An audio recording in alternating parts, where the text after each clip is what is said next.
ka na lang nagbago. Na parang wala na lang ako sa'yo. Alam mo, namimiss ko kung paano mo ko itrato nung una eh. Bakit? Ako ba yung gumawa ng dahilan para lumayo yung loob ko sa'yo?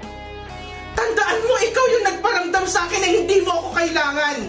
Trinato kita ng tama, pinahalagahan kita, minahal kita ng sobra-sobra. Pero anong ginawa mo?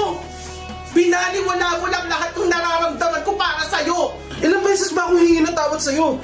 Pucha, ang unfair mo. Mas unfair ka! Alam mo kung bakit? Ha? Dahil kung kailan nag-move on na ako sa'yo, tsaka mo lang nakita lahat ng efforts ko, tsaka mo lang ako pinahalagahan.